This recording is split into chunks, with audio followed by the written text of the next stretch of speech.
You ask Tiger to solve. This deals with linear equations with one unknown. The final result is m equals 8. Let's solve it step by step. Group all constants on the right side of the equation. Add 20 to both sides. Simplify the arithmetic.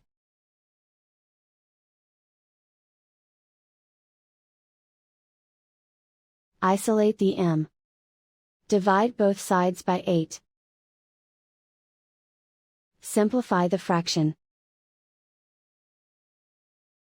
Find the greatest common factor of the numerator and denominator.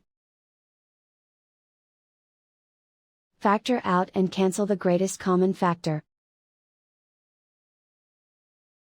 And so the final result is m equals 8.